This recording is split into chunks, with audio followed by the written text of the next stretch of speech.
Hoy es jueves 25 de marzo del 2021 y iniciamos Data Acción con PNUD Infosegura, el webinar con evidencias sobre seguridad ciudadana. Antes de continuar, les recuerdo que contamos con servicio de traducción simultánea que pueden activar en la parte derecha de la barra de herramientas de Zoom, tanto para escuchar el audio en español o escucharlo en inglés. Llegamos ya al sexto episodio de la tercera temporada y ahora vamos a compartir los análisis multidimensionales sobre la seguridad ciudadana durante 2020 en República Dominicana y en El Salvador. En esta ocasión nos acompaña Katie Thompson, bienvenida, líder del equipo global de Estado de Derecho, Seguridad y Derechos Humanos del PNUD, quien abrirá esta sesión. Y nuestra coordinadora regional, Marcela Smooth, dará el contexto de la región para introducir los análisis multidimensionales que escucharemos ahora. Ahora nos acompaña también desde República Dominicana Inca Matila, representante residente del PNUD en el país, Alberto Murillo, director del Observatorio de Seguridad Ciudadana de República Dominicana, acompañado también por Leonidas Táveras, encargado de la calidad del dato del observatorio. Por parte de El Salvador tendremos la participación de Rafael Pleites, representante residente auxiliar y economista jefe del PNUD El Salvador, y Víctor Tablas, analista del PNUD Infosegura en El Salvador. Luego recuerden que hay un espacio para preguntas y comentarios sobre los análisis presentados, y para participar podrán pedir la palabra usando el botón con la mano alzada que se encuentra en la barra de herramientas de Zoom, o si prefiere dejar sus preguntas por escrito, puede usar la función de preguntas y respuestas que también está en la herramienta de Zoom. Nuestros panelistas estarán pendientes de responder gustosamente cuando entremos a la sección de preguntas y comentarios. En ambos casos, por favor, identifique a quién dirige su pregunta para poder agilizar la conversación.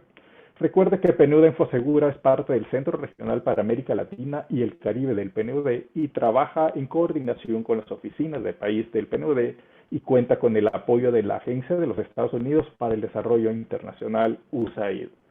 Para más información, visite www.infosegura.org y síganos en Twitter y en Facebook como @infosegurapnud.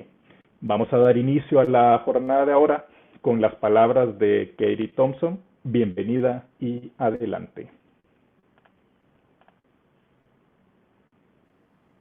Thanks very much for that introduction. So it's really my pleasure to be here today. I'm always happy to be in the Latin America Caribbean region and to hear more about how this work on data and citizen security in particular intersects with the broader work that we do on rule of law and governance. And so I just want to talk a little bit about some observations from my side, but also how it fits within the global agenda of UNDP. Just to start off by saying that, I mean, obviously we know that in Latin America and the Caribbean, as the COVID-19 crisis has hit hard in terms of inclusion issues. So it's a crisis that relates to governance as a whole.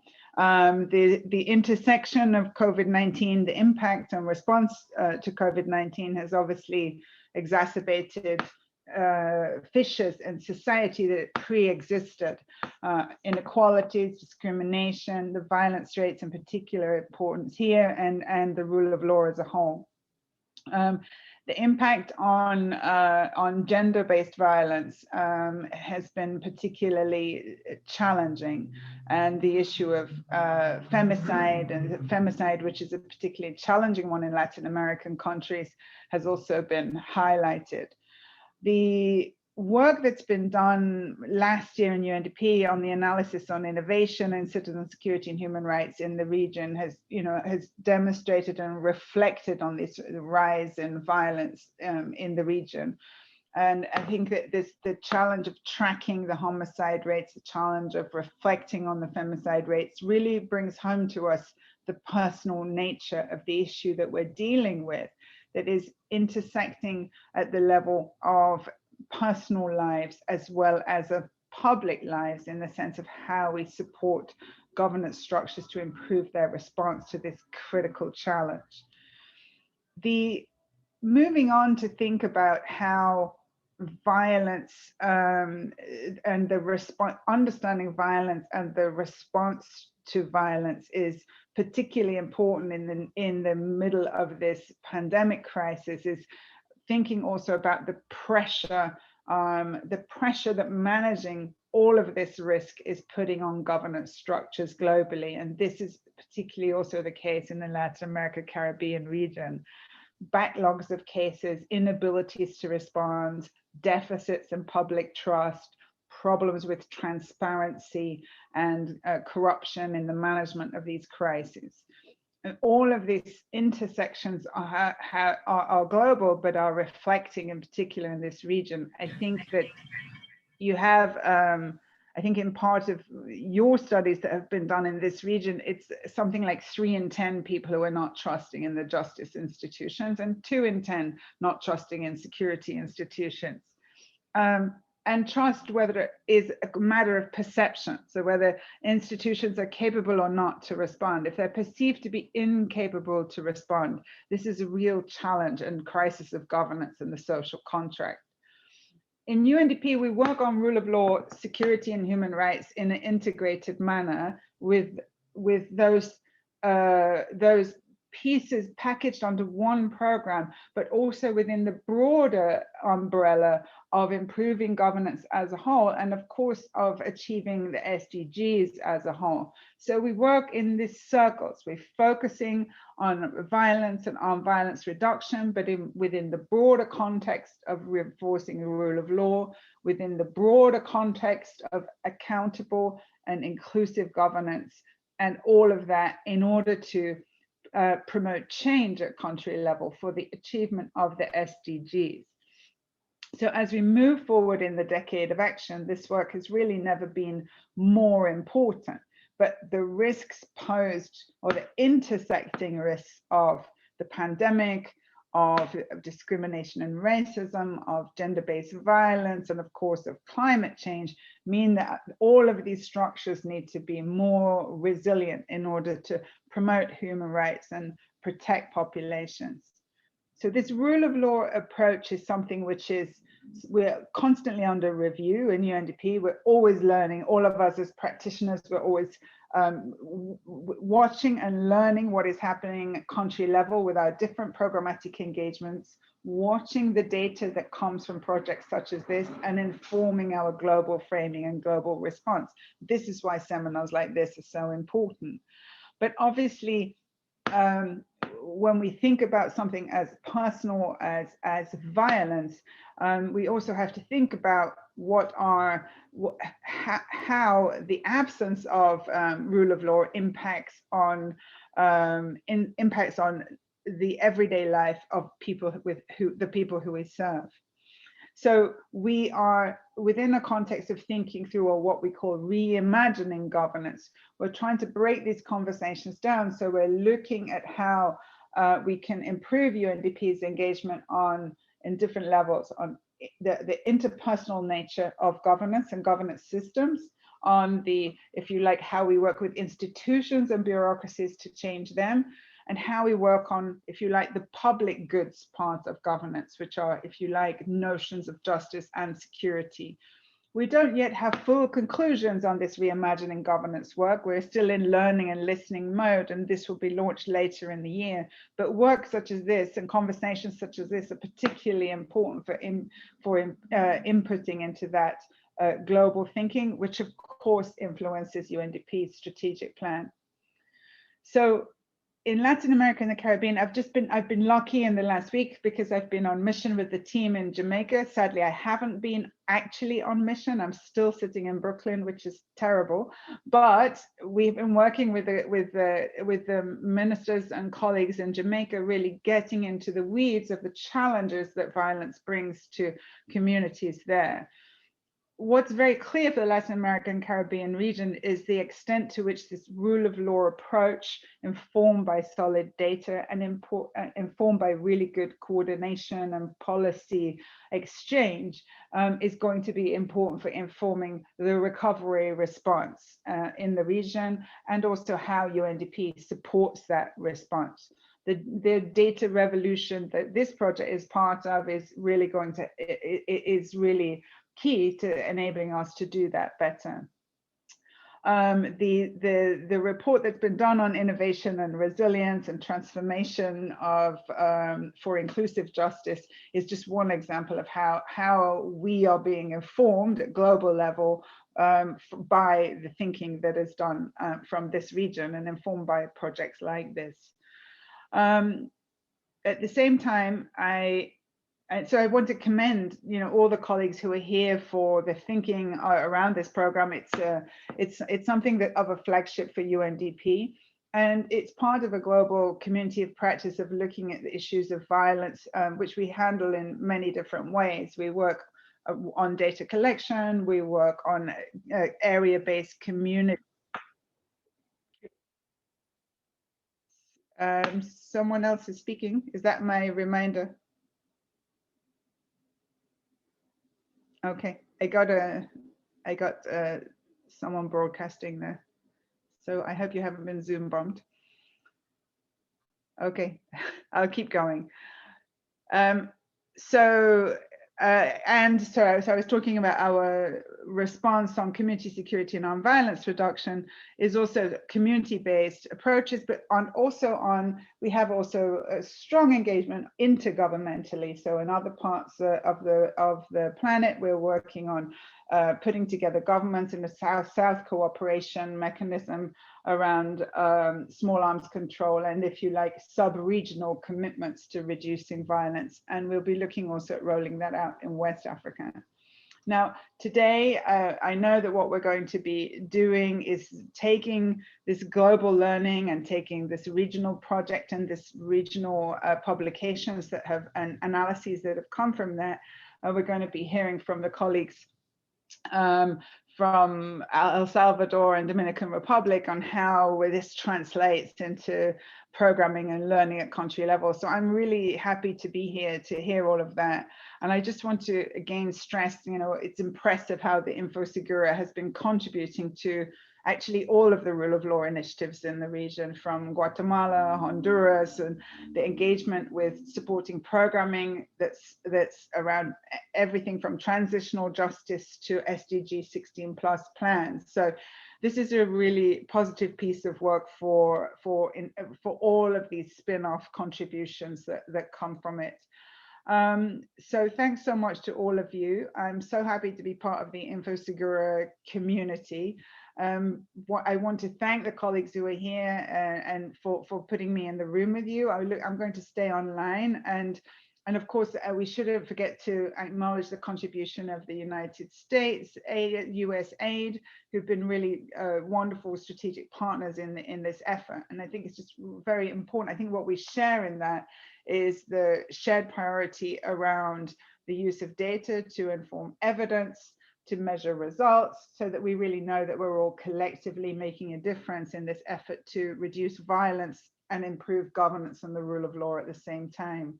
So thanks so much. I'm going to stay online and I look forward to hearing the rest. Take care.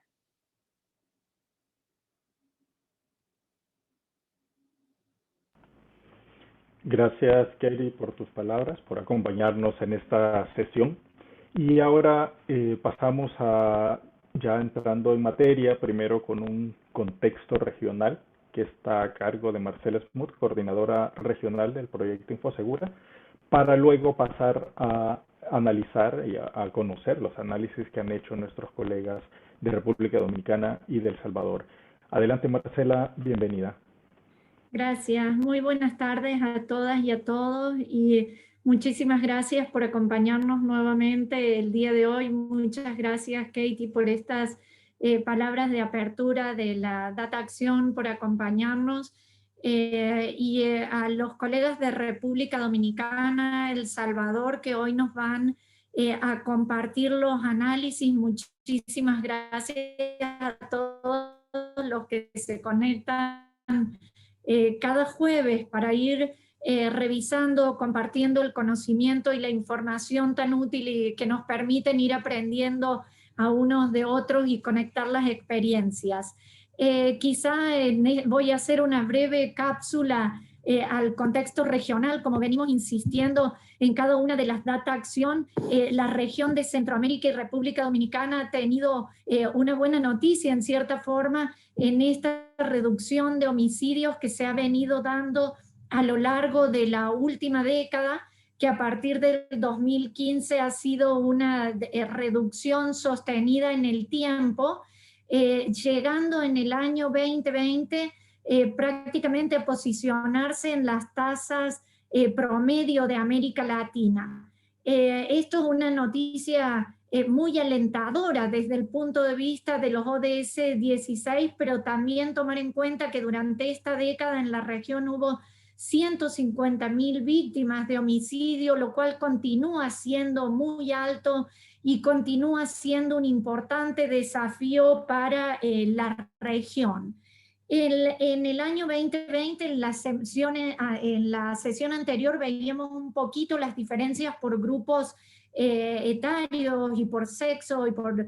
Hoy vamos a ver con un foco territorial, qué es lo que pasó en el último año, y vemos que en el 2020 la reducción de homicidios no ha sido homogénea en los distintos países. Si bien hay una importante reducción en El Salvador de 45%, de 24% en Belice, menos 6% en República Dominicana, un menos 14% en Honduras. En Costa Rica hubo un incremento de un 1% y prácticamente se viene sosteniendo en los últimos 2 años.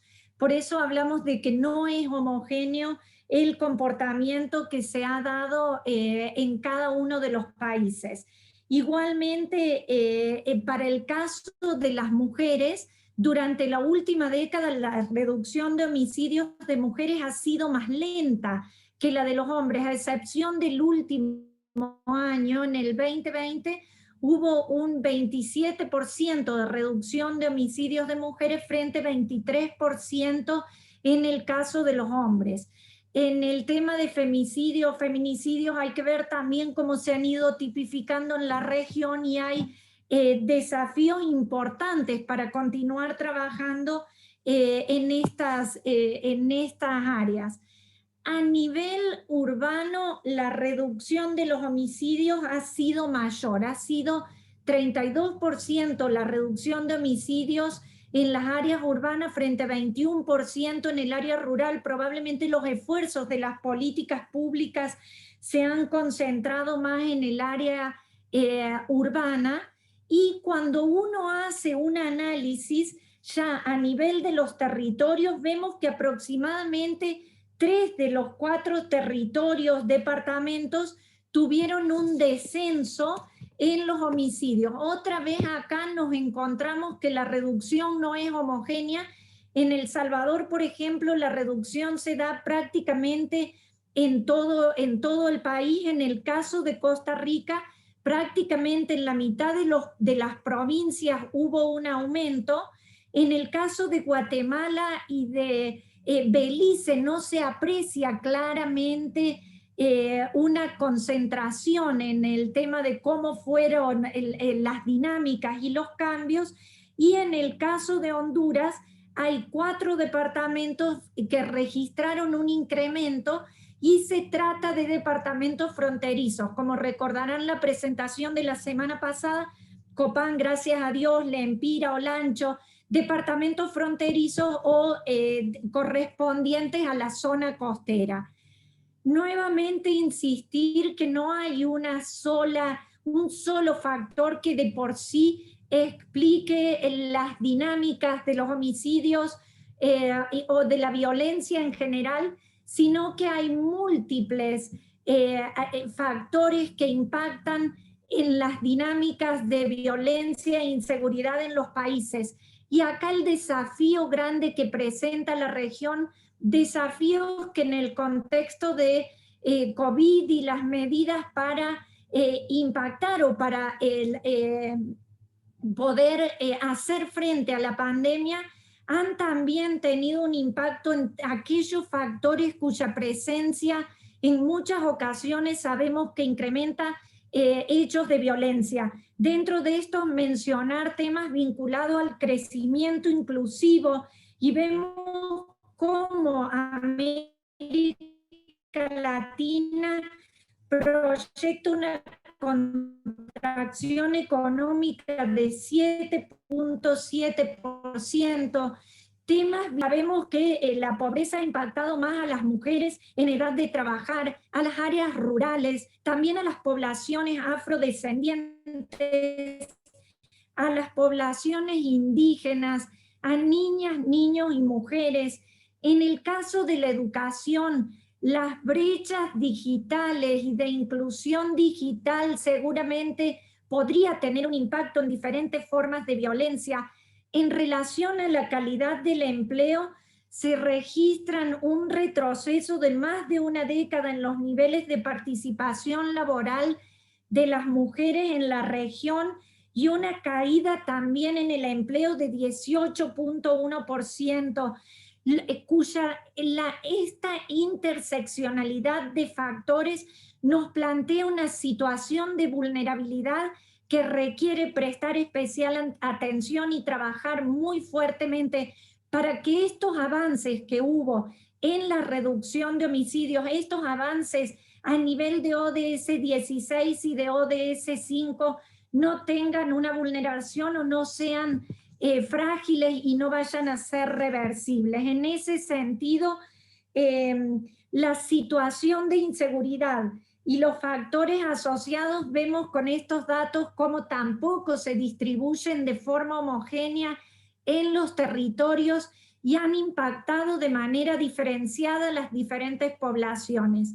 Por esto es clave seguir avanzando en contar con análisis multidimensionales, con un foco a nivel territorial que integren las perspectivas multiculturales, interseccionales para el diseño de políticas públicas, para trabajar en el análisis y en el fortalecimiento de la institucionalidad, de la gobernanza, de la arquitectura institucional, que como nos decía Katie en sus palabras introductorias, son claves para avanzar en la gobernanza efectiva, en la confianza de las y los ciudadanos en las instituciones del Estado y en la construcción del tejido social. Entonces, hoy vamos a poder analizar con mucho más detalle las experiencias de República Dominicana, de El Salvador, y tratar cada día de seguir analizando para poder pasar de contar a entender y de entender para transformar los contextos y avanzar hacia escenarios de mayor desarrollo sostenible. Muchísimas gracias a todas y a todos por acompañarnos hoy y por supuesto muchísimas gracias a USAID que nos acompaña en este proceso de análisis permanente. Gracias, Marcela, por esa introducción y eso ponernos en contexto para escuchar ahora desde República Dominicana a Inka Matila, representante residente del PNUD en República Dominicana, a quien le acompañan Alberto Morillo y Leónidas Taveras del Observatorio sobre Seguridad Ciudadana de República Dominicana. Entonces los dejo con el equipo de República Dominicana. Adelante, Inka, y bienvenida a esta atracción. Muchísimas gracias y saludos desde República Dominicana. No voy a robar mucho tiempo porque queremos entrar rápidamente a la materia y para este fin nos está acompañando hoy el coordinador del Observatorio de Seguridad Ciudadana, uno de los grandes logros de nuestro recorrido en marco de este proyecto, maravilloso proyecto regional de Infosegura, donde estamos participando desde República Dominicana desde el año 2014 y claramente estamos con mucha esperanza para arrancar también esta tercera fase de este proyecto. En caso de República Dominicana, especialmente en los últimos 2 años hemos puesto mucho énfasis que esto se convierta en algo más de proyecto. Por ejemplo, hemos estado involucrando mucho el socio principal de punto de vista de donación a USAID en una articulación que va más allá, digamos, el proyecto y que conjuntamente también con ellos podemos, digamos, unir esfuerzos para mayor impacto en incidencia a políticas públicas en caso de República Dominicana. Claramente para nosotros, cuando iniciamos nuestro recorrido con Infosegura aquí en República Dominicana, fue clave que pudimos de cierta manera nivelar la generación de ciertas estadísticas, por ejemplo, el elemento de homicidios intencionales a la nivel de estándares internacionales. Esto ha sido especialmente importante en República Dominicana porque realmente los datos que tenemos de percepción de seguridad ciudadana muchas veces disparan bastante, especialmente en caso de homicidios, de los datos reales. Por esta razón también este poder de Infosegura de proveer desde un enfoque multidimensional datos para toma de decisiones de una manera oportuna, como dijo Nancy, Nancy también, proveer esta casi una revolución de datos a servicio del país ha sido para nosotros extremadamente útil. En caso de República Dominicana también quiero resaltar la importancia de creación y impulso al Observatorio de Seguridad Ciudadana bajo la coordinación del Ministerio de Interior y Policía, pero que incluye también 10 otras instituciones. Y en estos mismos días, y probablemente Alberto puede profundizar un poquito más de esto, se ha lanzado el Plan Nacional de Seguridad Ciudadana en el país, donde uno de los grandes ejes es justamente seguir fortaleciendo la función de observatorio como entidad clave para generación de datos en el país. Otro elemento lo que quería resaltar en esta introducción tiene que ver con el gran potencial de ir más allá de producción de datos individuales y de cierta manera impulsar adelante esta visión de Agenda 2030 y sobre todo una visión de ODS 16+. Yo creo que esto es la gran potencial en los desafíos actuales que estamos mirando y viviendo, especialmente en este contexto de la pandemia. Cómo se convierte más importante el levantamiento de datos desde este enfoque multidimensional que se ha estado fortaleciendo en marco de Infosegura cada vez más en este momento que necesitamos datos pertinentes para las decisiones correctas y contundentes hacia la construcción de una nueva realidad con miras hacia el futuro, no hacia el pasado. Así que con esta breve introducción, agradeciendo también estos espacios de Data Acción. Han sido estupendas, realmente es un esfuerzo que es reconocido en el país, es reconocido entre los colegas, entre las contrapartes y más allá de estos espacios de intercambio en marco de Data Acción, el gran potencial que se ha sabido aprovechar en marco de Infosegura, que es colaboración de cooperación sur-sur real entre los países donde el conocimiento y soluciones y posibles problemáticas también están respondidos de una manera ejemplar. Así que Marcela, muchísimas gracias. Jairo, todo el equipo de Infosegura Regional, gracias por invitarnos hoy. Y paso la palabra ya para Alberto, principalmente. Alberto, qué bueno que nos pudo acompañar hoy y además con una presentación contundente, un poco mirando la historia de evolución de datos desde el inicio del proyecto en el país, pero dar un zoom especial lo que sería la situación actual.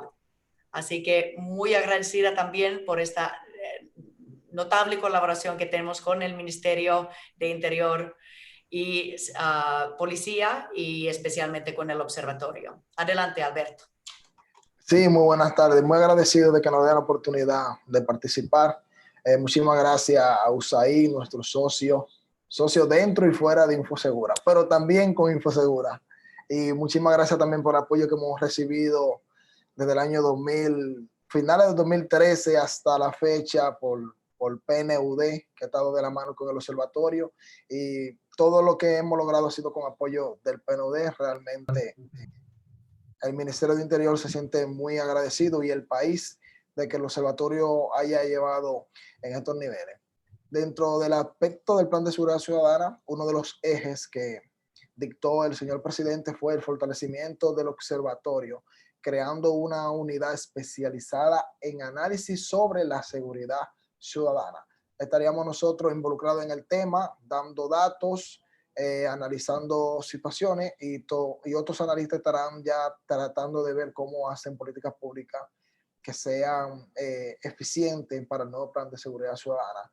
Este plan está muy orientado a las personas, está muy orientado al tema de género y también se ha dado gran importancia al tema de la convivencia en nuestro país. Es importante resaltar que sí, como se ha dicho, la tasa de homicidio ha ido reduciendo en la última década, situándose inclusive por debajo de Costa Rica, que hasta hace unos años era el país donde la tasa de homicidio era menor. Estamos muy agradecidos en República Dominicana por ese logro y los esfuerzos. Sin embargo, seguimos trabajando para traer paz y tranquilidad a nuestros ciudadanos. Bien, en esta ocasión me va a acompañar para compartir la presentación Leonida Tavares, que se encarga de la calidad de los datos estadísticos aquí en el observatorio. Análisis de seguridad ciudadana en República Dominicana, enero-diciembre 2020. Puede continuar, por favor, salvo que yo tenga el control de la pantalla. Bien.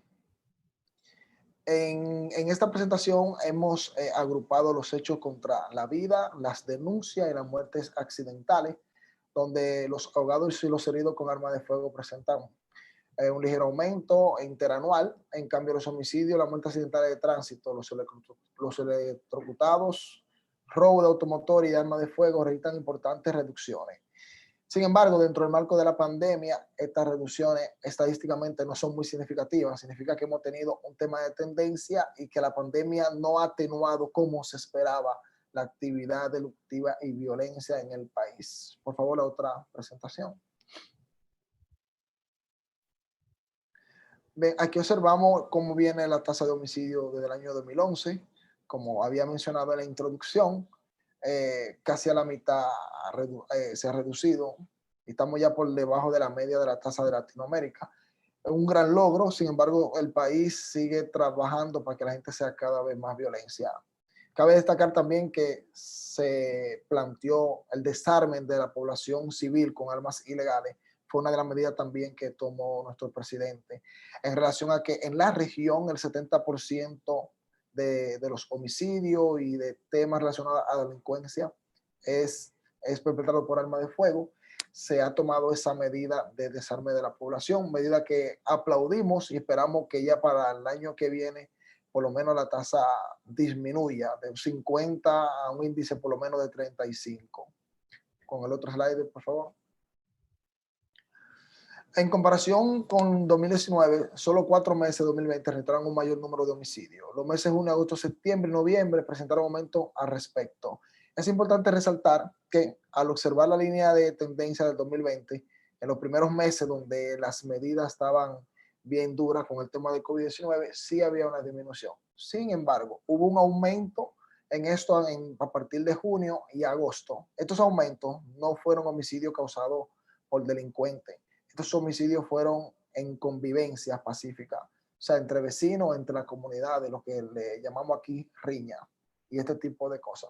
Porque el tema delictual sí estaba controlado por la medida, pero a los internos de las comunidades no había ese control y había muchos temas intrafamiliares involucrados en el tema. Y la venta de alcohol que nunca paró durante la pandemia también fue algo que pudo haber atenuado la disminución de los casos de homicidio entre 2019 y 2020.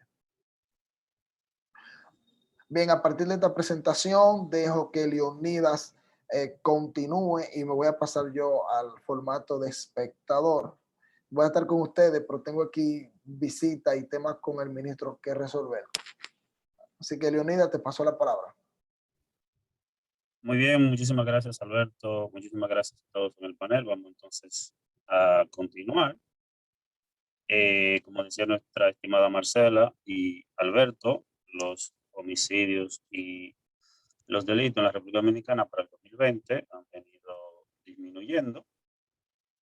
Vamos entonces a pasar a la próxima presentación, por favor.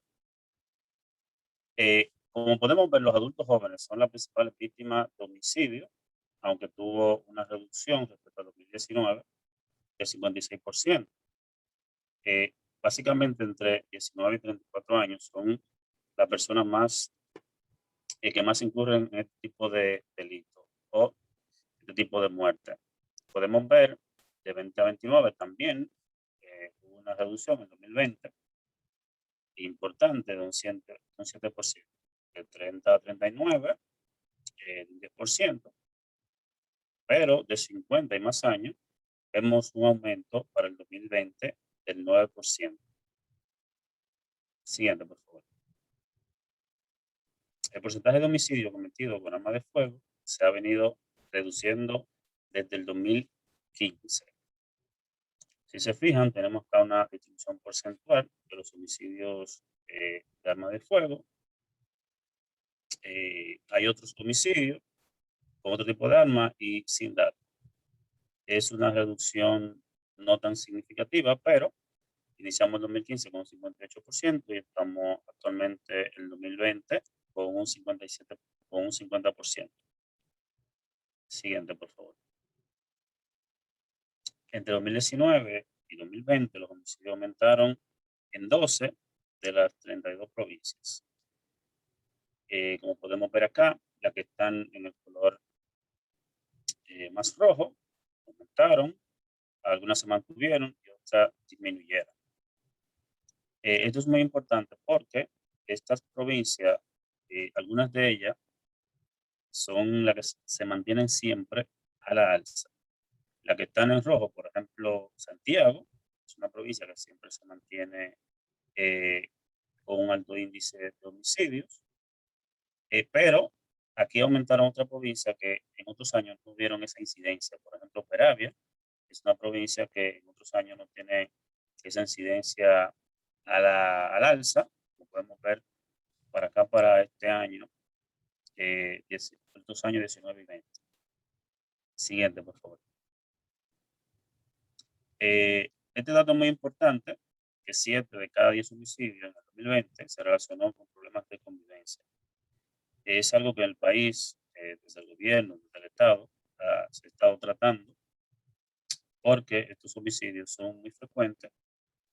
Normalmente esperamos a veces que sea por delincuencia, pero como podemos ver, la convivencia tiene un porcentaje del 69%. Entonces, como decía Alberto, se ha planteado un plan de desarme de la población para tratar de contrarrestar estas estadísticas. Tanto los homicidios en circunstancias de convivencia son perpetradores no asociados a criminalidad organizada como la delincuencia, que es la criminalidad organizada, registran una reducción en comparación con el 2019. Pero aún así, con esa reducción, fíjense que se mantiene un poco alto, con 69%. Siguiente, por favor. Los sábados y los domingos, como pueden ver en la tabla, concentran casi 2 de cada 5 homicidios. Como pueden ver acá, en la noche, de las 18 horas a las 23:59, viernes, sábado, domingo, lunes, son los días que agrupan mayor cantidad de homicidios. Siguiente, por favor. Aquí vamos a tratar un tema muy importante, que son los feminicidios, los cuales durante el 2020 se registraron 128. Y homicidios de mujeres. Perdón, 128 feminicidios y homicidios de mujeres. Una reducción de 15.8% respecto al 2019. Indica 24 víctimas menos. Podemos verlo en la gráfica. El mes de julio es un mes que comparativamente está muy elevado para el 2020. 2019 tiene 9, 2020 tiene 24. Ese es el mes que más o menos se puede notar en la gráfica con un número muy elevado, muy por encima con respecto al año anterior. Continuemos. En el 2020 hubo 128 feminicidios de mujeres, de los cuales el 55%, 70, fueron clasificados como feminicidio. Esta clasificación la hace la Procuraduría General de la República. Ellos son los encargados de hacer, de clasificar cada uno de estos homicidios de mujeres, dependiendo de las circunstancias. Siguiente, por favor. La tasa de homicidios intencionales a mujeres y feminicidios en la República Dominicana se ha reducido casi a la mitad en comparación con el 2011, como podemos ver acá en la gráfica. 2011, 4.9, 2020, 2.4. Vamos a pasar a las dos últimas diapositivas, por favor, ya que tenemos el tiempo a las dos últimas, donde está un tema muy importante, que es el índice de priorización municipal, en el cual estamos incursionando justamente en estos momentos, con el apoyo de Infosegura, PNUD y USAID. Vamos a ver acá. El OSCRD ha desarrollado, con el apoyo de PNUD, como les decía, un índice de priorización territorial a nivel de provincia y municipio. Este índice permite identificar los territorios en los que ya hay mayor presencia de amenazas contra la vida, integridad y propiedad, así como los factores de riesgo asociados a la seguridad ciudadana. Este índice es muy importante porque nosotros podemos crear alertas tempranas y podemos prevenir los casos mucho antes que ocurran. Acá podemos ver la gráfica con los porcentajes y la categoría. Siguiente, por favor.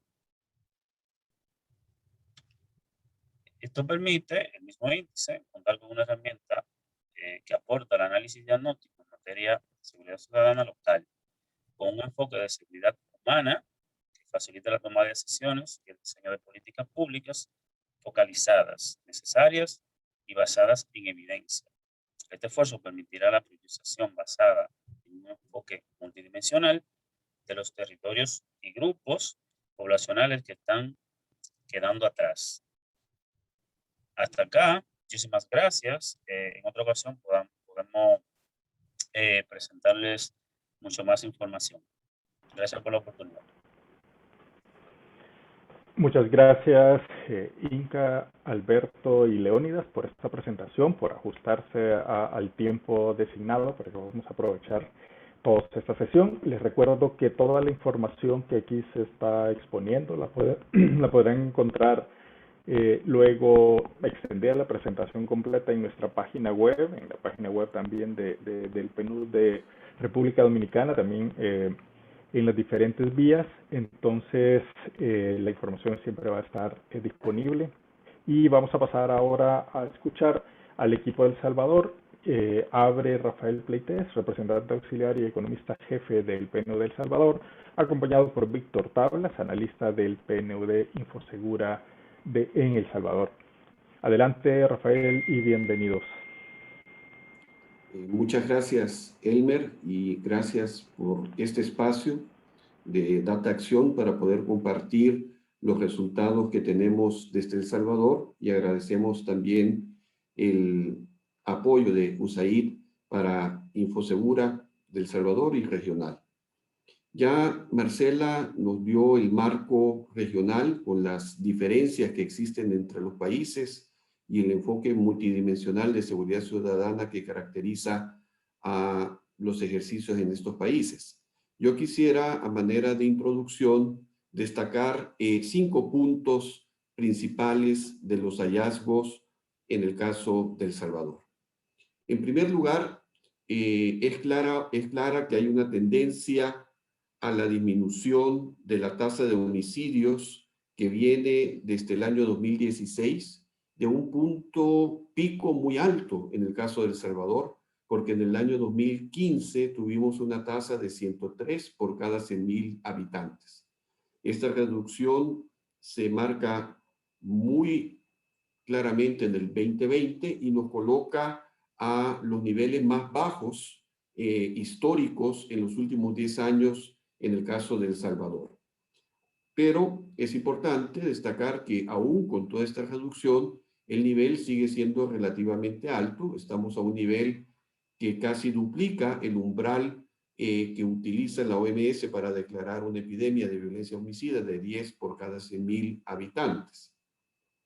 En segundo lugar, creo que es importantísimo para todos destacar que el año 2020 es un año atípico y que no podemos automáticamente compararlo con los años anteriores por el impacto que tuvo el COVID-19. Más allá de ser una crisis sanitaria, el impacto del COVID-19 en última instancia representó una crisis de desarrollo humano, afectando no solamente los ingresos a través de una recesión muy fuerte, que ya daba datos, Marcela, los promedios regionales, para el caso de El Salvador puede estar también entre 7-8% de caída del PIB, con las consecuencias que eso tiene de caída de empleo, aumento de pobreza, pero también ha afectado la salud, la educación, con el cierre de las escuelas. Es decir, es un año atípico en donde en términos de desarrollo humano, el PNUD prevé que por primera vez en la historia va a haber una caída en el índice de desarrollo humano. Entonces, este es el marco donde estamos analizando estos datos de seguridad y de delitos. Un año totalmente atípico. En tercer lugar, quiero destacar como hallazgo que en consecuencia a esto, la percepción de la población ha cambiado radicalmente. Hoy, para la población, el principal problema del país es el económico, obviamente por el impacto que esto ha tenido en empleo, en pobreza, y también surge el de salud. Y este problema de violencia y de inseguridad que históricamente ha estado como en el top en los últimos años, pues deja de serlo, y este es un cambio importante en la percepción de la problemática de parte de la población, de la problemática de país. El cuarto punto que creo yo es clave de destacar es todos podemos considerar que las medidas de distanciamiento, principalmente que se tomaron para hacer frente al COVID-19, esos meses que pasamos sin poder salir, la disminución de movilidad, más otras medidas también económicas de transferencia, pues obviamente algún impacto debe de haber tenido, alguna incidencia debe de haber tenido en cuanto al comportamiento de algunos de los principales delitos.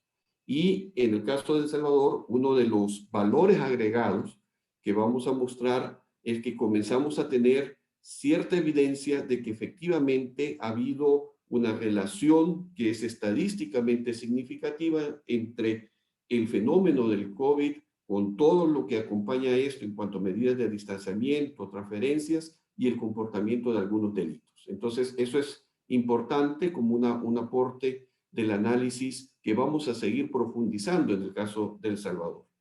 Y por último, como un quinto punto, una quinta idea, es la necesidad que tenemos de seguir impulsando una visión integral de la seguridad ciudadana enmarcada dentro del paradigma de seguridad y desarrollo humano. Es decir, hay que ir más allá del análisis de los delitos y que en buena hora hay una tendencia muy clara a disminución de los delitos, principalmente de los homicidios, pero también tenemos que prestar atención a este entorno de capacidades, de oportunidades socioeconómicas que nos da el marco del desarrollo humano, y obviamente aquí ha habido un impacto muy fuerte por el COVID-19. Y también la vinculación con el fortalecimiento de la institucionalidad, de la justicia, del Estado de Derecho, y es en ese marco multidimensional, integral, que debemos de ver el análisis de estas cifras. Me quedaría con estos 5 puntos a manera de introducción, subrayando también la necesidad de pensar en temas que generalmente no se tocan, como la salud mental, y por eso ponemos el dato, por ejemplo, de suicidios como un indicador que nos da cuenta un poco de este fenómeno, que la salud mental ha estado también muy impactada por todo el fenómeno del COVID. Entonces son con estos lentes multidimensionales, con esta visión integral, no es que nos cambiemos varios lentes, sino es un solo lente integrado, multifocal, con el cual vamos a ver esta realidad. Paso la palabra a mi colega Víctor Tablas y un saludo desde El Salvador. Muchas gracias, Rafael. Gracias también por el espacio. Si vamos, ok, listo.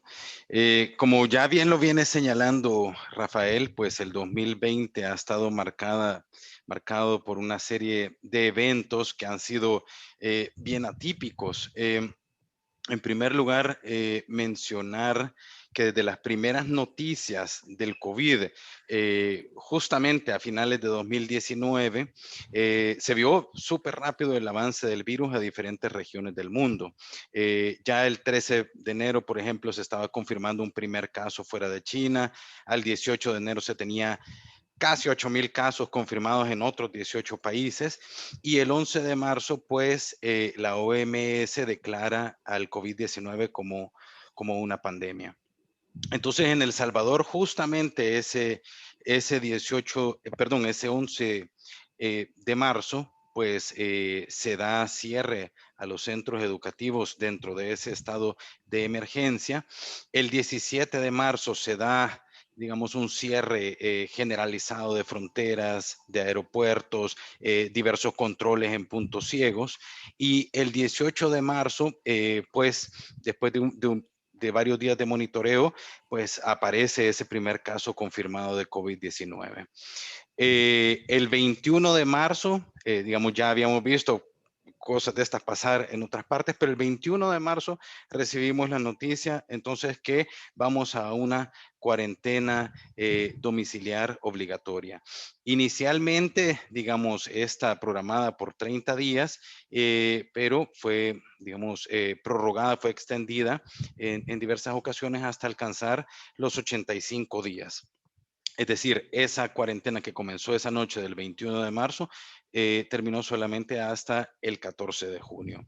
La reapertura económica, ¿verdad? Un plan de reapertura económica comenzó el 16 de junio. Pero digamos que en estos 85 días ocurrió también otra serie de eventos. Dentro de esto, pues se puede destacar las tormentas Amanda y Cristóbal que golpearon ya a finales de mayo, el 31 de mayo y entre el 6 de junio, y que dejaron bastantes daños también en infraestructura, pérdida de cultivos, incluso personas fallecidas, entre otros.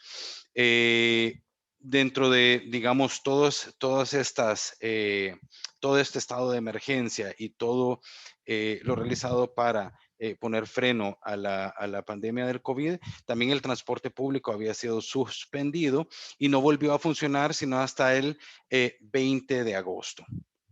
Entonces, vamos por favor a la siguiente. Naturalmente, digamos, todo esto pues tuvo impactos en la economía. En particular, en 2020 se tuvo una contracción económica bastante fuerte que fue de 8,6% del Producto Interno Bruto con respecto al año anterior. Y esto estaríamos hablando que es 2 puntos por encima de la reducción que sufrió la subregión centroamericana y cerca de 1 punto más severa incluso que la del agregado de la región de América Latina. Vamos a la siguiente, por favor.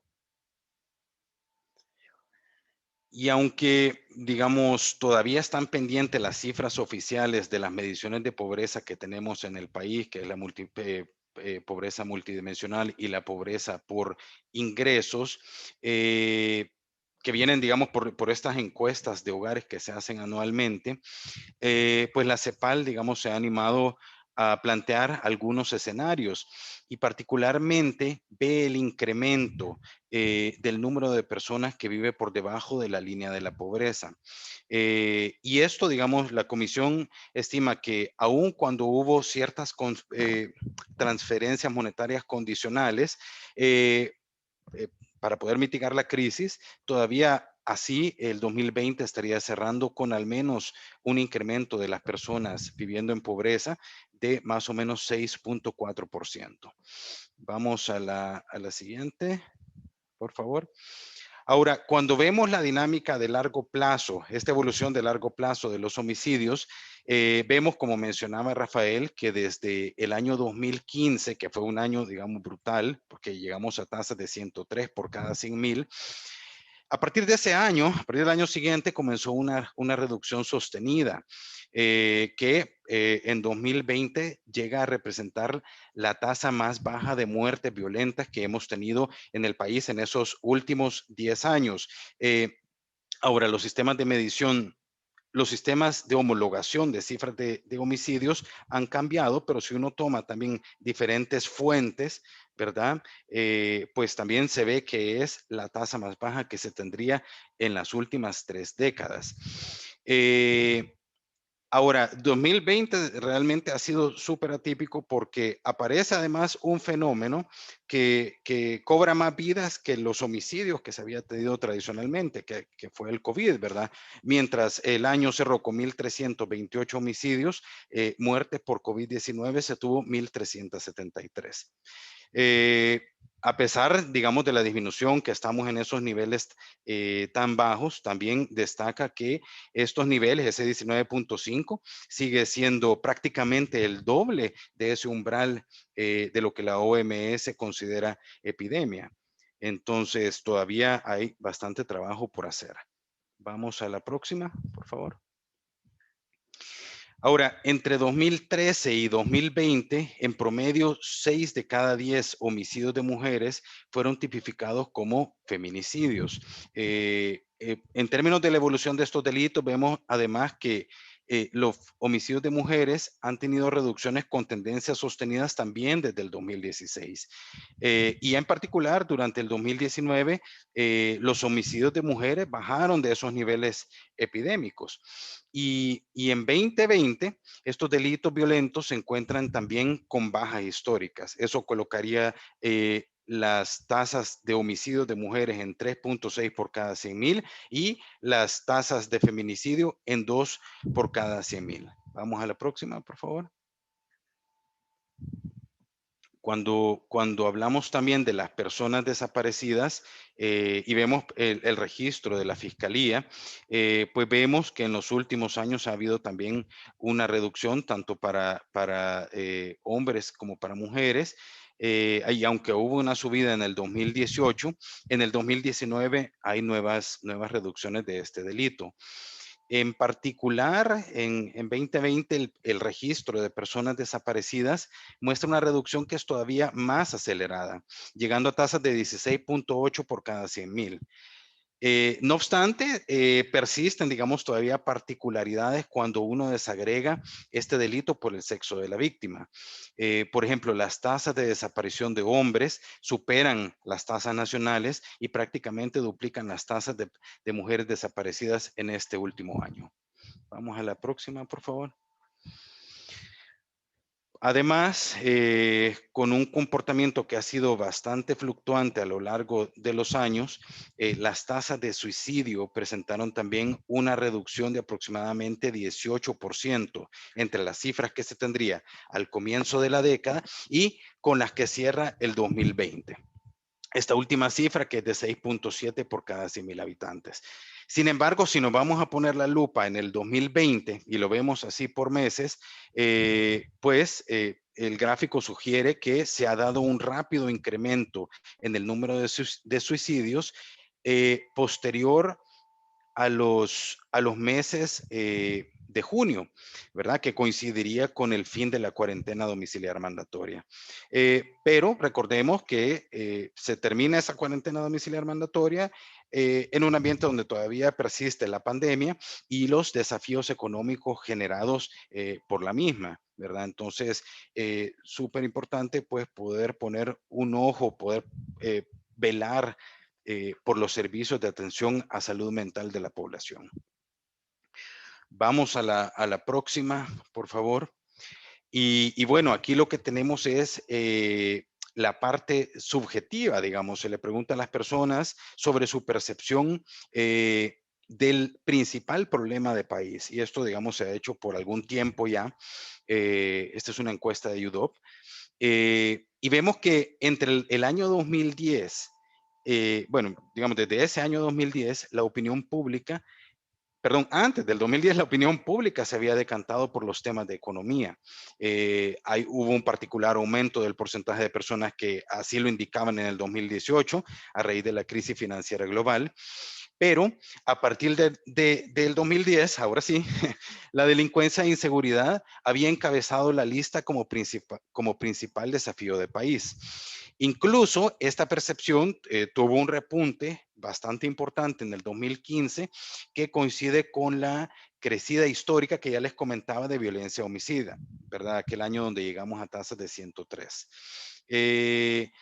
Ahora, en 2020 vemos que la pandemia por COVID pasó instantáneamente a ser la principal preocupación del país, ¿verdad? 43% de la población pues dijo este es el principal desafío que tiene el país, colocando a la economía en segundo lugar y a la inseguridad en tercer lugar. No obstante, hemos querido también agregar una medición que se produce, quiero ver, a principios de febrero de 2021, donde se vuelve a hacer esta serie de preguntas y vemos rápidamente también una reconfiguración. Ahora, la economía vamos atrás, por favor. La economía continúa siendo el principal, pasa a ser, perdón, el principal problema, pasa a ese primer lugar, y la inseguridad, aunque en tercer puesto, digamos con 16%, pasa a un tercer lugar, ¿verdad? Pero se ve un cambio muy rápido entre estas dos mediciones. Vamos a la siguiente, por favor. En la parte objetiva, vemos también las tasas de victimización que han caído prácticamente a la mitad entre 2018 y 2019 y que se ve que la medición 2020 la coloca en más o menos el mismo lugar. Vamos a la próxima, por favor. Y bueno, aquí tenemos ya los registros administrativos y vemos la evolución de los delitos entre 2020 y 2019. Y vemos que en el agregado de los delitos, estos han caído prácticamente 28%. Los 5 delitos con mayores reducciones son el robo y hurto de vehículos que transportaban mercadería, los homicidios, los hurtos de vehículo, las extorsiones y los delitos de secuestro. Ahora, si nosotros ponemos la lupa, vamos a la próxima, por favor. Si nosotros ponemos la lupa nuevamente sobre el 2020, este gráfico que presenta la evolución sobre las denuncias recibidas por las autoridades a lo largo del año, pero lo separamos por semanas y lo ponemos además en aquellas semanas antes y en aquellas semanas después de la cuarentena obligatoria, pues tenemos algo interesante. No es mi intención llamar la atención al detalle de cada una de las líneas, pero sí destacar que en la semana 0, ¿verdad? Que esa semana donde inicia la cuarentena, se observan caídas abruptas en la mayoría de los delitos. Vamos a la próxima, por favor. Entonces, para probar esto de manera formal, pues desarrollamos una evaluación de impacto a través de un método cuasi experimental que se conoce como diferencia en diferencias, que es utilizado con bastante frecuencia para determinar relaciones causales a partir de intervenciones de políticas públicas. Entonces, el método consiste en estudiar el fenómeno de interés para un grupo de tratamiento antes y después de una intervención y observar además un grupo de control. Entonces, este grupo de control nos sirve para generar, si así se quiere, una tendencia de control o en otras palabras, emular lo que habría pasado en ausencia de la intervención. A esto que habría pasado es a lo que se le conoce como el resultado contrafactual. Entonces, eso lo que nos deja es que la diferencia entre lo que pasó y lo que habría pasado es lo que se conoce como efecto medio de tratamiento o simplemente pues impacto. Entonces vamos a la siguiente. Lo que tenemos ahí en pantalla pues básicamente son los coeficientes que hemos recogido de los modelos y bueno, los efectos son esos efectos de tratamiento, pero estandarizados para poder comparar los impactos entre los diferentes delitos, ¿verdad? Que sabemos que tienen diferentes magnitudes. Entonces, observamos en primer lugar que todos los delitos denunciados, a excepción de 3, han tenido impactos que son estadísticamente significativos y a la baja, ¿verdad? Inclinados a este lado del 0. Es decir, que existe una evidencia causal que fueron afectados por las medidas de confinamiento, ya sea la comisión de estos hechos o la denuncia que llegó al conocimiento de las autoridades. Y en segundo lugar, pues tenemos que ciertos delitos patrimoniales, como son los hurtos, como son los robos o al menos sus denuncias, fueron los más impactados por las medidas de confinamiento. Luego observamos también que las denuncias por lesiones, las denuncias por homicidio, no por homicidios culposos, sino que las inspecciones oculares por homicidios culposos, que son básicamente las muertes por accidente de tránsito, digamos, están en una segunda categoría de reducciones. Y recordemos también que estas medidas de confinamiento ocurrieron o se extendieron también sobre lo que fue la Semana Santa de 2020, ¿verdad? Entonces, que son fechas donde la accidentalidad vial por lo general se ha visto incrementada en otros años, ¿verdad?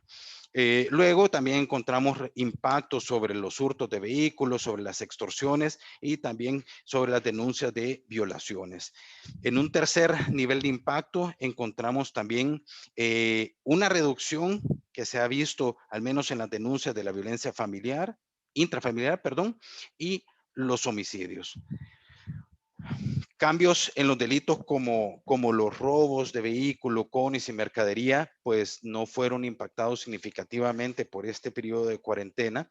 De igual forma, tampoco los feminicidios no fueron estadísticamente significativos, lo que quiere decir que continuaron ocurriendo con la misma frecuencia con la que ocurrían en el periodo pre-pandemia. Y recordar también que estos análisis echan mano de los registros administrativos y pues sabemos todos que estos tienen bastantes limitaciones debido a la cifra oculta. Asimismo, pues que las denuncias en el país pueden realizarse únicamente de manera presencial, por lo que la falta de movilidad puede ser también responsable de la disminución de estos niveles. Aunque sabemos, digamos, que las instituciones han hecho ciertos esfuerzos para tratar de lidiar con esto, como por ejemplo la habilitación de la línea 198 de la Corte Suprema de Justicia. Y bueno, quiero terminar ya diciendo la importancia de contar con registros administrativos de calidad. Estos son necesarios para avanzar cada vez más en el camino de pasar de contar a entender y pues poder transformar esto en insumos para políticas públicas. Yo me quedaría hasta acá. Muchas gracias y quedamos pendientes de sus comentarios. Muchísimas gracias de nuevo al equipo de El Salvador, encabezado por Rafael y Víctor, por este análisis multidimensional de la seguridad ciudadana durante 2020. Ahora vamos a pasar a la parte de preguntas y respuestas y de comentarios de parte de la audiencia. Les recuerdo que hay dos maneras de participar. Pueden levantar la mano usando la herramienta para levantar la mano que está acá en Zoom. O dejar su pregunta por escrito con el botoncito que está ahí de preguntas y respuestas. Si hay alguna participación ahora, les pido pedir la palabra o enviar su pregunta o su respuesta, y si hay algún comentario adicional de parte de los equipos, tanto de República Dominicana como de El Salvador, que quisieran agregar a sus presentaciones, también está abierto el micrófono, igual para todas las participaciones que deseen comentar.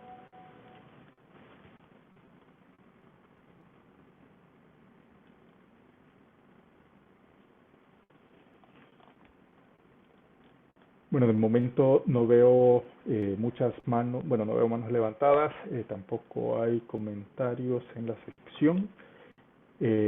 Ya apareció uno de parte de Joana Castaneda.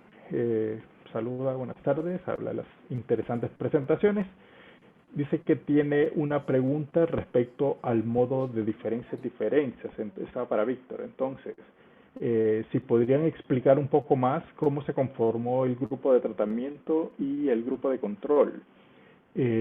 Voy a aprovechar de sumar una pregunta al micrófono. A esta, Víctor, toma nota, por favor. Y hay otra, una mano levantada de Emperatriz Crespín, a quien le vamos a dar micrófono para que haga su pregunta al aire. Adelante, Emperatriz, ya tienes habilitado el micrófono para todo. Buenas tardes. Quisiera hacer una pregunta. Cuando hacen el estudio sobre el impacto que tuvo la pandemia en los feminicidios, el periodo, digamos, estudiado, ¿verdad? Y el grupo control con el grupo comparado, ¿tienen alguna, digamos, han focalizado en grupos de edad, por ejemplo, en adolescentes y niñas? Gracias. Aprovechando, vamos a sumar una pregunta más, ya que van dos preguntas que están enfocadas a Víctor. Hay una mano levantada más de Rosa González. Por favor, les pido que se identifiquen y dirijan su comentario, su pregunta, para saber desde dónde nos escriben y a quién le están haciendo la interrogante. Adelante, Rosa, tienes el micrófono disponible. Muchas gracias, Elmer. Buenas tardes. Les saluda Rosa González de El Salvador. Bueno, mi consulta es para el equipo de El Salvador. En el momento que se realizó el estudio de violencia, sí se estudió, número 1, por departamento, se identificó si la violencia ocurrió en sectores específicos de pobreza, y si tenemos información detallada por grupos de edad, los feminicidios. Muchas gracias, Rosa, por la pregunta. Esa misma pregunta también la tenemos en la sección de preguntas y respuestas, que era de Saúl Montes, que preguntaba cuál era la diferencias entre homicidio de mujeres y el feminicidio. No, pregunta más por la diferencia conceptual entre homicidio de mujeres y el feminicidio. Víctor, te dejo el micrófono para responder a esta ronda de preguntas, y recuerden que quien tenga más preguntas o comentarios los puede hacer levantando la mano para que leemos el micrófono o dejarlas por escrito en preguntas y respuestas. Adelante, Víctor. Gracias por las preguntas, muy interesantes. Pues miren, la verdad es que construirlo ha sido un gran desafío, ¿verdad? Por lo general, el método de diferencias en diferencias lo que haría es tomar digamos, hablando de territorio, tomar un territorio que estuviera intervenido y compararlo entonces con la tendencia de territorios que no estuvieran intervenidos. Ahora, eso, como ustedes se pueden imaginar, no fue posible, ¿verdad? Porque la intervención de la cuarentena, pues fue una intervención generalizada y digamos, tal vez uno podría asumir ciertas cosas de otros territorios que tal vez las medidas no fueron aplicadas con tanta severidad, pero serían supuestos bastante fuertes. Tampoco podríamos auxiliarnos, por ejemplo, de información de otros países, porque también de una u otra forma estaban pasando por medidas de distanciamiento social con sus particularidades. Entonces, lo que hicimos, siguiendo a otros autores también, es utilizar información de años anteriores para que eso sirviera como grupo de control y eso nos permitiera identificar esa tendencia de control, es decir, ese resultado contrafactual. Después, con la pregunta del periodo. Bueno, el periodo de la cuarentena, o el que nosotros agarramos, ¿verdad? Es el que estaba dictado por ley, que fue entre, bueno, incluso no el 21 de marzo, sino que al siguiente día, el 22 de marzo, y hasta el 14 de junio.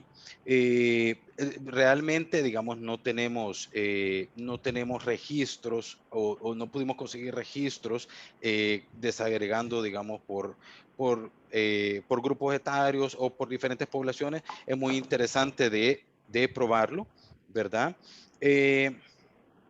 ¿Y cuál es la diferencia? Me parece que hay entre homicidios de mujeres y feminicidios.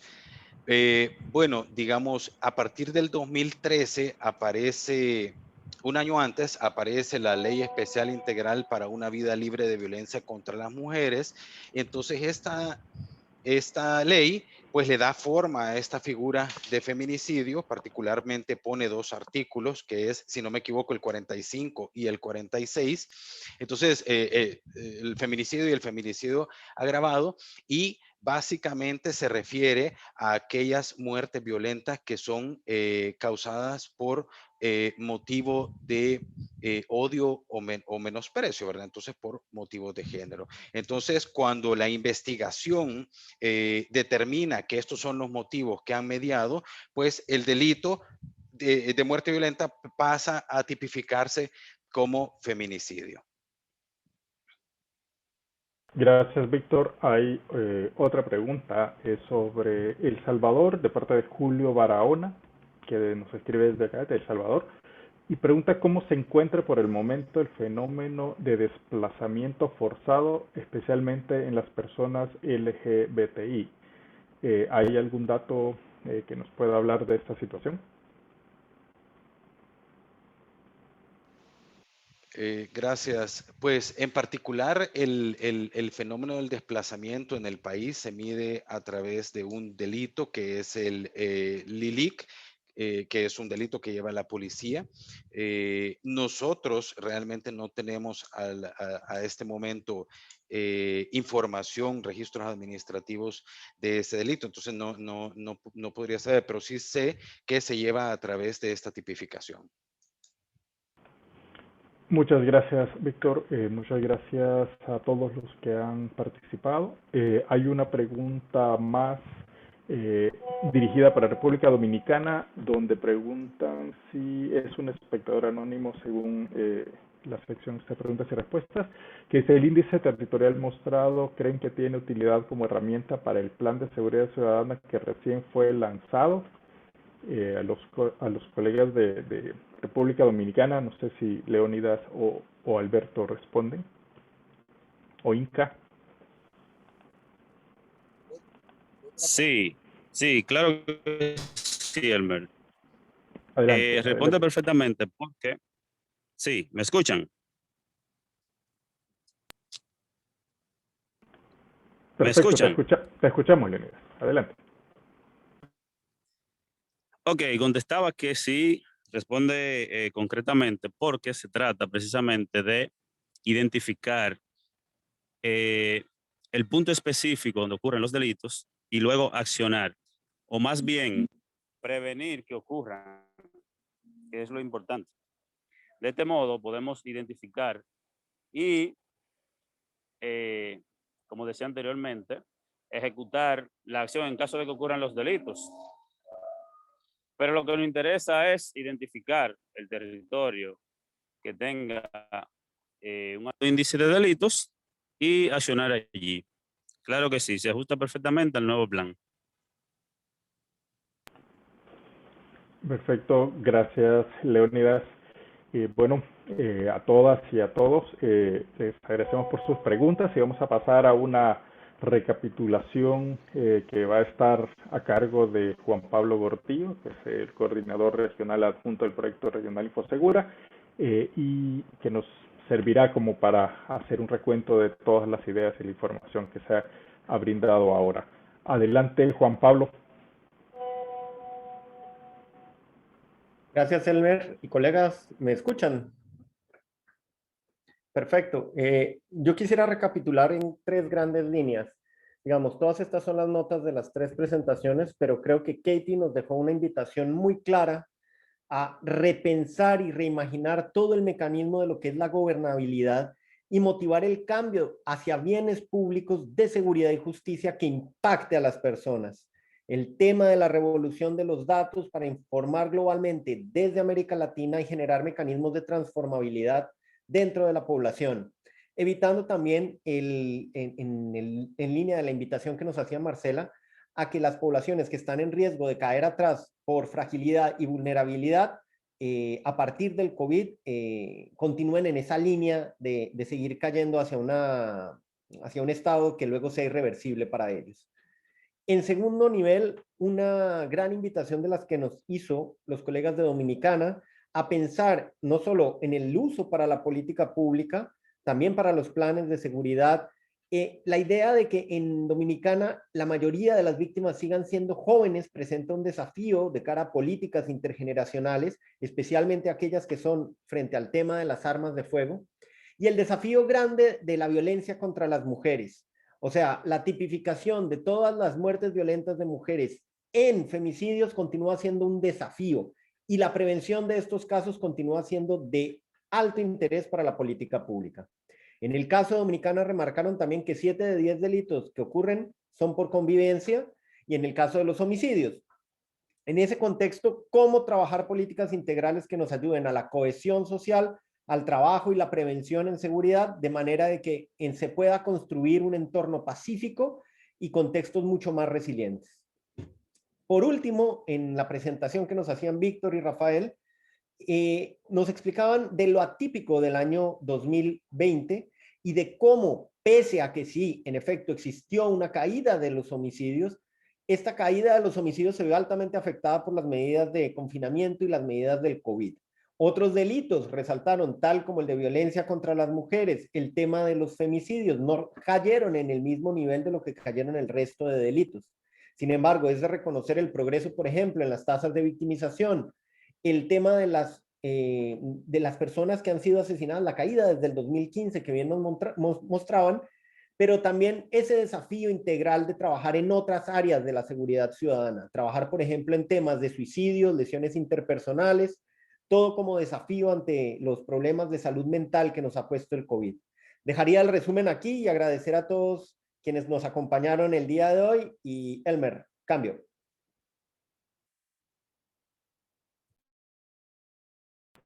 Muchas gracias, Juan Pablo, por esa recapitulación. Nos sirve para llevarnos las ideas frescas y más relevantes de esta tarde.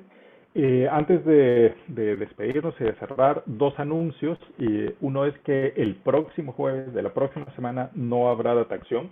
Estaremos en una semana en que en muchos países es vacaciones, hay muchas entidades de gobierno se van, y para garantizar que todos podamos tener acceso a la información que damos acá, vamos a dejar el jueves próximo sin DataAcción, pero volvemos el jueves 8 de abril. Además volvemos con un tema sumamente interesante, muy novedoso en la discusión pública, que es el uso de la evidencia para la reinserción social, y vamos a tener acceso a 2 estudios y a un caso de implementación muy interesante. Uno de los estudios es liderado por José Miguel Cruz con la Universidad de Florida, que habla sobre formas de disentimiento de pandillas en la zona norte de Centroamérica. También vamos a conocer un estudio realizado por la ASJ de Honduras sobre la situación de maras y pandillas en Honduras, y vamos a conocer la implementación del proyecto pionero en inserción social por parte de El Salvador. Es un tema, como digo, poco ventilado y poco discutido a nivel de la producción y el uso de evidencias para políticas públicas. Entonces, les pedimos que reserven desde ya el jueves 8 de abril a las 2 de la tarde, como siempre en esta DataAcción, para que no se les acumule con los correos que le van a llegar seguramente en la semana de vacaciones. Resérvelo desde ahorita y lo vamos a esperar por acá. También aprovecho, y si me ayuda para hacer otro anuncio, y es que desde el regional del consorcio de agencias del sistema se está promoviendo una capacitación regional para medir el ODS 16 en Latinoamérica, y este es el ODS referido a los temas de paz, justicia e instituciones. Es una capacitación que va a durar varios jueves en un horario distinto al de DataAcción, por supuesto, pero a donde pueden ustedes inscribirse tomando la imagen de este código QR que estamos presentando. También pueden entrar a nuestra página www.infosegura.org, y ahí pueden encontrar toda la información necesaria para inscribirse a esta capacitación, que es a nivel regional. Está abierta a todos los que trabajan con datos en los temas de paz, justicia, seguridad, instituciones sólidas. Va a ser una capacitación de primer nivel y dedicada, como digo, a todos aquellos interesados, ya sea que pertenecen a instituciones o porque se dedican desde la academia o desde cualquier instancia a analizar datos sobre estos temas. Estos son los dos anuncios y con esto nos despedimos el día de hoy. Les agradecemos a todas y a toda su presencia por los excelentes contenidos que hemos visto ahora y como ya decíamos, los esperamos el próximo 8 de abril y a los que tengan vacaciones la próxima semana, que tengan unas feliz vacaciones. Recuerde tomar todas las medidas de precaución dadas las circunstancias en las que estamos, pero descanse, relájese y recargue energías para volver luego. Muchísimas gracias y nos vemos hasta la próxima adaptación. Gracias. Muchas gracias. Es un proyecto del Programa de las Naciones Unidas para el Desarrollo, PNUD, apoyado por la Agencia de los Estados Unidos para el Desarrollo Internacional, USAID. Infosegura se especializa en el fortalecimiento de capacidades en gestión de información para políticas públicas en seguridad ciudadana y cohesión social, con enfoque de género y derechos humanos. Muy bien. Infosegura trabaja en Centroamérica y República Dominicana desde 2014 y en coordinación con las oficinas de país del PNUD, brinda apoyo estratégico y técnico para desarrollar y mejorar la producción de datos, el análisis multidimensional, el uso de la información en las políticas públicas y la divulgación. Este trabajo comprende 3 líneas de servicio: fortalecer arquitecturas institucionales para la gestión de la información, la implementación de nuevas tecnologías e innovación en procesos y servicios, y comunicación estratégica a través de productos de conocimiento. A partir de estas líneas, se han implementado procesos y herramientas en 6 países, apoyando 45 instituciones gubernamentales y la investigación académica regional.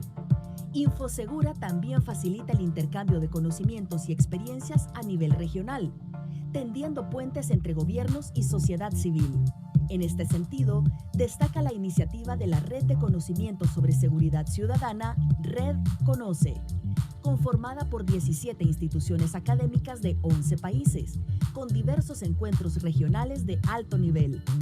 Durante la pandemia de COVID-19, el énfasis se mantuvo en la lectura multidimensional de la crisis, porque el PNUD entiende la seguridad ciudadana como resultado esencial del desarrollo y condición necesaria para la gobernanza efectiva, que requiere de prevención y disminución de la inseguridad y la violencia de manera integral. Para más información, visite www.info